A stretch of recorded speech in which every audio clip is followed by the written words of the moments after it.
Hi there, crafty friends. It's Diane, the Creative Inkster. Today is Monday, May 2nd, 2022, and it's our Creative Escape Night.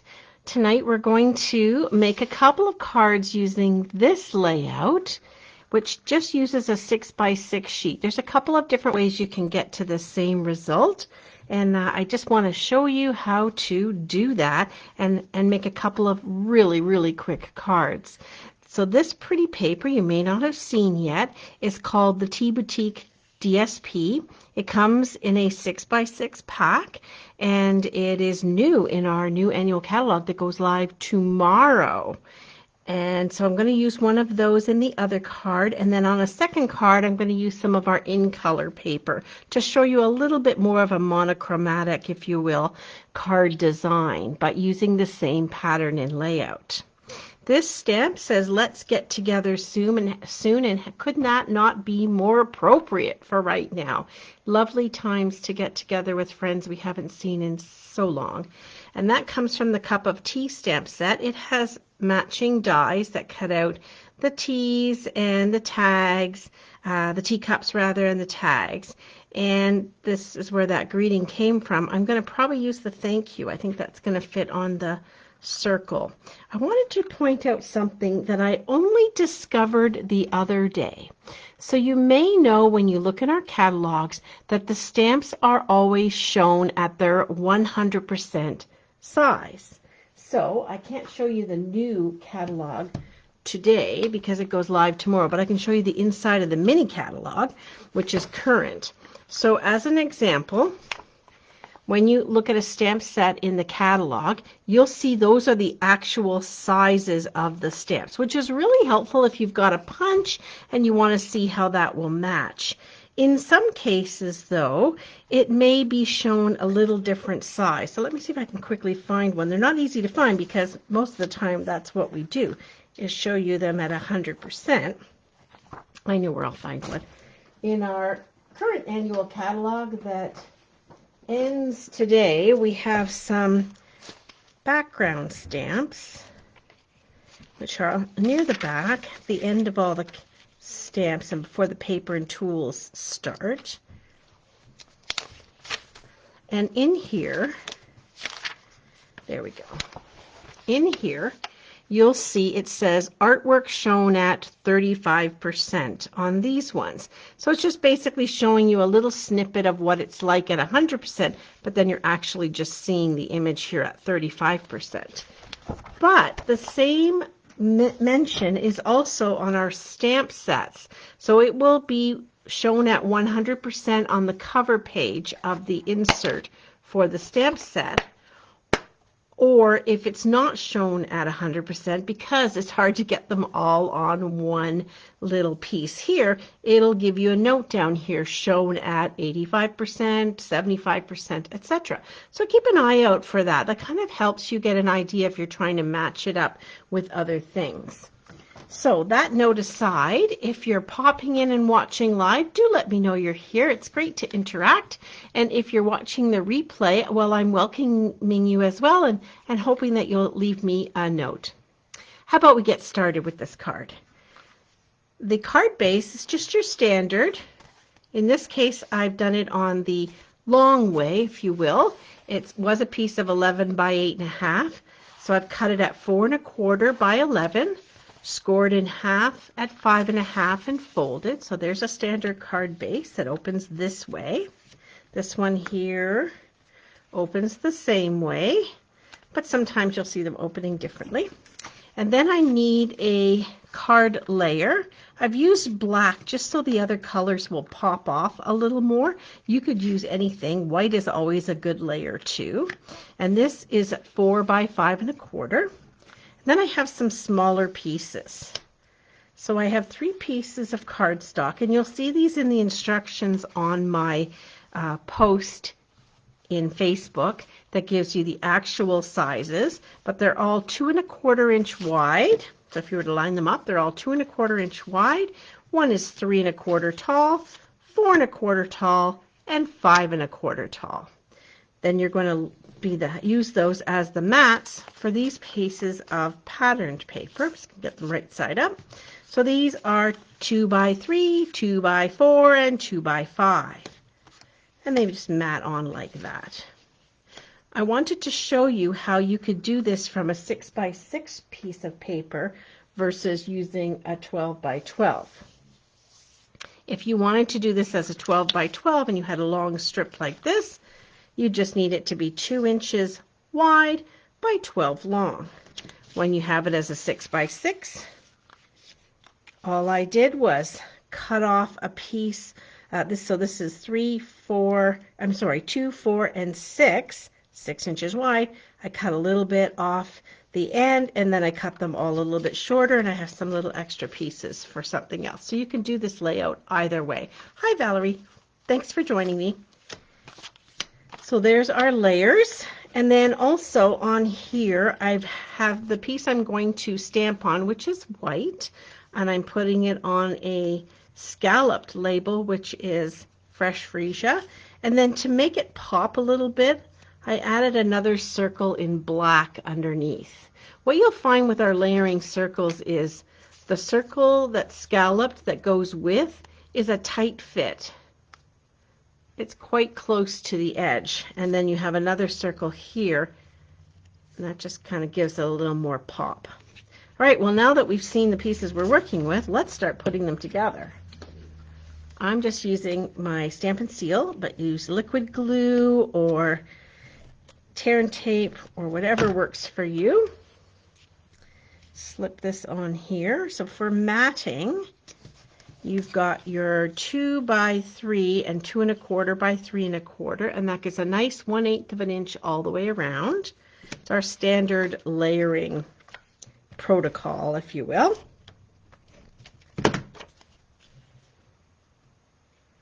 There we go. Get this one done.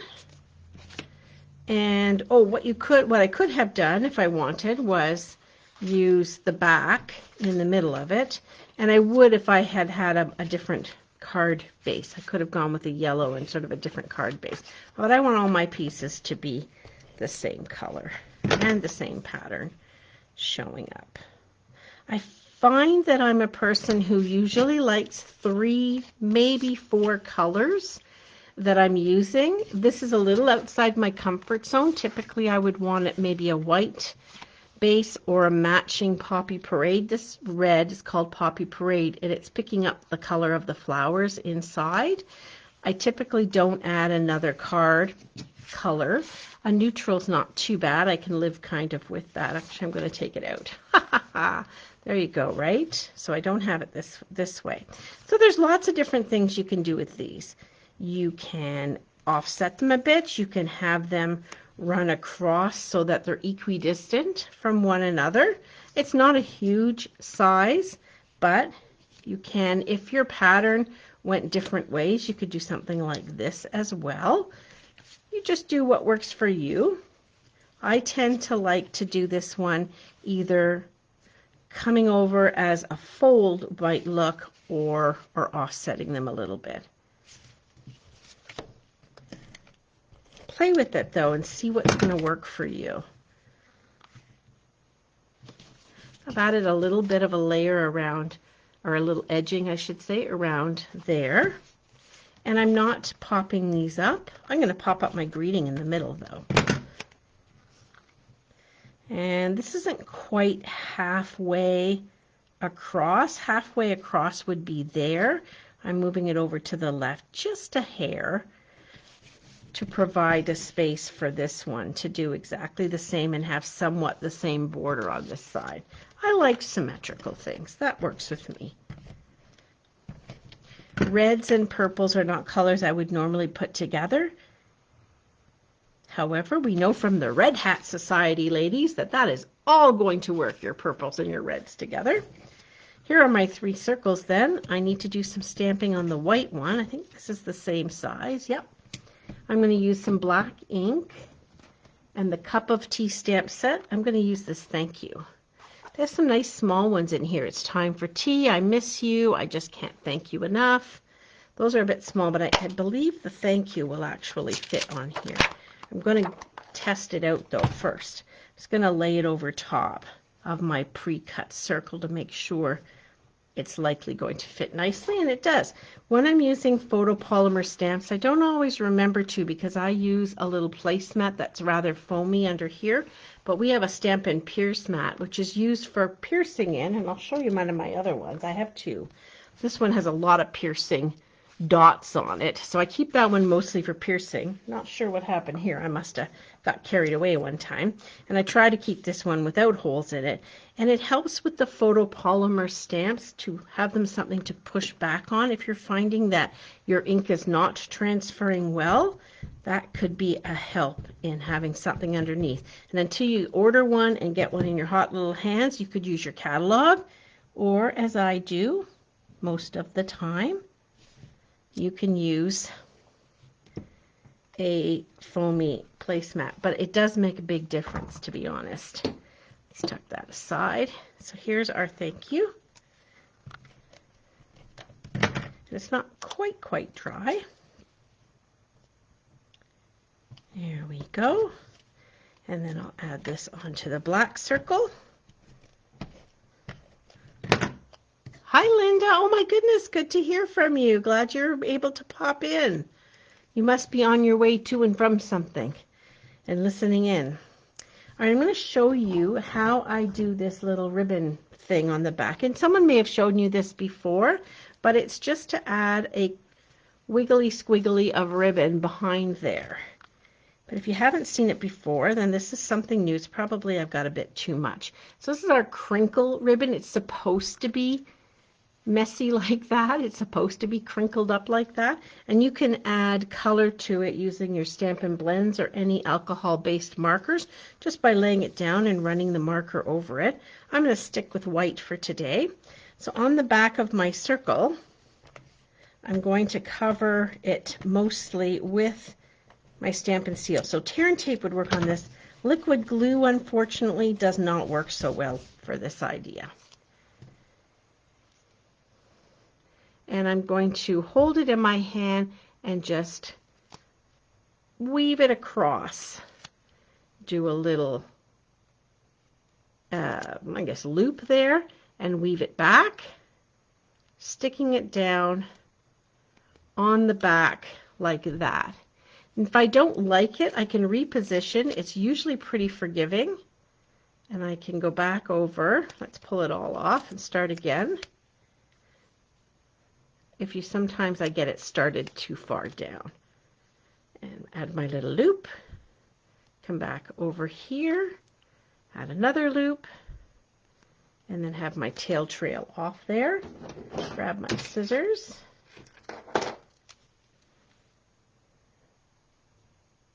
And with ribbons, I tend to snip them on an angle because they can fray. My scissors, these are not my good scissors for ribbon. These are my paper scissors, so they're not as sharp as I'd like them to be. And then grab some dimensionals. If you were to just place it down, there may not be quite enough adhesive, and I will also find that putting the dimensionals back down over the ribbon helps hold them in place as well. Oh, just home from a meeting, taking a break. Oh, from doing taxes. Oh my goodness, that is, bless your heart for being a tax person. I do mine grumbling all the way. I'm gonna put this one also in the center a little bit. I feel like if it's over to the right too much, there's not enough breakup, and that the black kind of gives a little punch in the middle of the card. So that's too, using some pattern paper that is from the, oh, I forgot my embellishments, from the Tea Boutique new paper. And then I'm using these embellishments. This is, oh, I called this Poppy Parade and I was wrong. This is Sweet Sorbet. Apologies, learning the new colors. It's very close to Poppy Parade, but it is not. I was incorrect about that. It's Sweet Sorbet. And I'm just adding some little embellishments around it. They're very subtle. They're not a big embellishment, but they're not shiny, so they kind of fit in there. Add a little bit of texture. On this one, I used the matte black dots. So let's do another one, but this one, oopsie, same size pieces. This is going to be a little bit more monochromatic. So back with our card base. Oh, great. I'm glad you like that, Brenda. I always think people know stuff, so I'm never sure if I should share a neat idea or not. But then we all learn different things, don't we? Okay, this is basic black, and this is 8.5 by 5.5, scored at 4.25 and folded. So this is where you take your 8.5 by 11 and you cut it this way versus this way. And here we go with our card base. I like to put my white piece, or vanilla sometimes, in the middle, in the inside rather, so that I have it done. Because then when I go to use the card, I don't have to go and cut up some paper and have it ready. So I have it all good to go. Needs a little bit of a bone folder action there. All right, set that aside. And then we've got a piece of white. So like my very first card that I did ahead of time, this is going to be a matte layer on the front. And then we're back to our pieces here. So once again, the pieces are 2 inches wide in pattern paper, and they are 3, 4, and 5 inches long. You can play with that measurement for sure. And it does have a different pattern on the back. So this time I'm going to flip the middle one for a little bit of a different look. Obviously, if you have something with 2 patterns, you want to make sure that those patterns are complementary for this to work nicely. Most of the times they are, but sometimes no. And then the matte pieces are 2.25 inches wide, and they're in height 3.25, 4.25, and 5.25.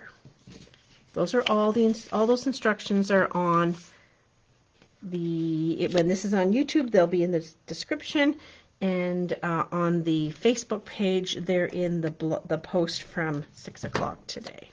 Oh, sorry, no, last night, with the instructions on the pieces. Okay, so I'm just going to layer these guys up. I'm going to do this one with the opposite side. This is the new Orchid Oasis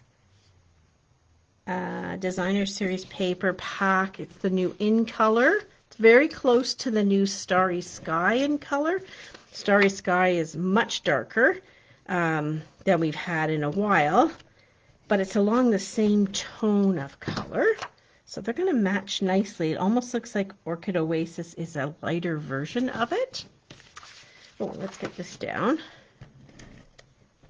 as well.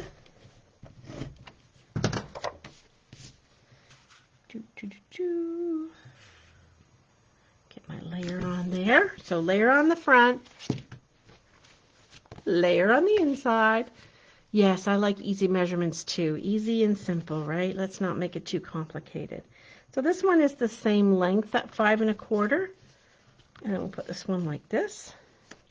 And that just kind of gives it a little bit of a different pop. Could have made it fully monochromatic and had all the same color, but I think sometimes it's good to have a little bit of a contrast. So let's see if we were to do it like this, what I would think of that. Well, that kind of works. I'm going to do that one like this, just so I have something else and not have all my cards have the exact same layout. So this one is 4.25 wide, so it's going to be the full width of the card front. So I have to go right out to the outside, or it'll be hanging off the edge. And then we'll stick this one up here. Now we're getting a little bit thick at the bottom because we're going through quite a bit right here, but that's okay. We'll make do. It'll still stick nicely. And get over to our stamping. So here is the circle and the mats, the black, and then the scallop, and then here's our white one. I'm going to do another thank you card. I like to do these so I have them ready for my thank you gifts and messages going out to customers who place orders with me.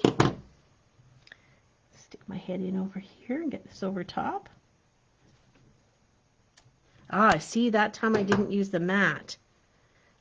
That's okay. I was showing earlier on in the video about using the Stampin' Pierce mat. But like I said, I have a bit of a cheater one here that works quite well for me. And I'm going to layer that on top.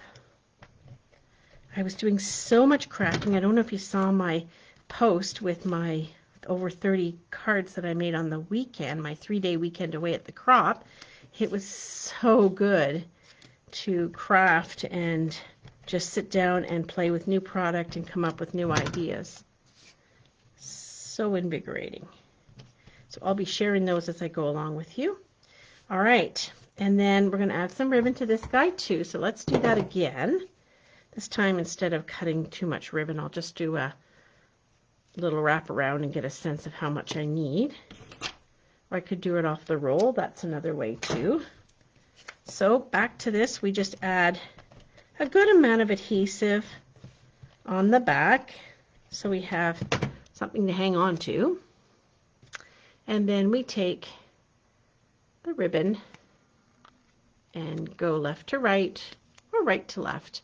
Do a little loop, come back to the other side, do another loop, and then add this on the back. So if you like to use ribbon on your projects, as I do, but you don't want to always do the same wraparound, or you want to save a little bit because you've got some really fancy ribbon that you want to use, this is a nice way to do it, because I don't know how much I should have measured it, but probably no more than about 8 inches. Now we'll grab the dimensionals. This will help hold the ribbon in place. And pop this guy up. All the same. And again, I'm just going to almost do it in the center of the card, but a little off-center to show off that paper a wee bit.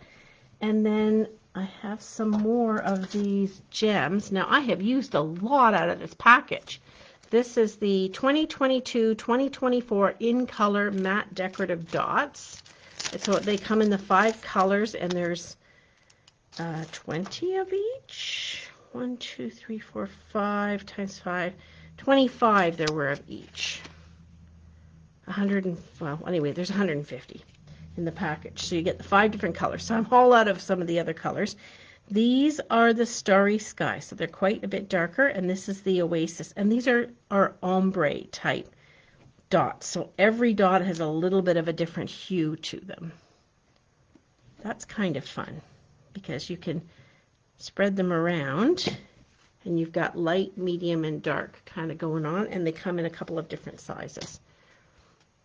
Alrighty, there's my other thank you card. So thanks for hanging with me. I really appreciate having you here. There's my 3 cards. I'll post pictures, still pictures of them all for you to enjoy. And I'm back tomorrow night with a Technique Fun Fold card that I haven't done in forever. So come on back and check that out with me. Have a wonderful evening. Bye for now.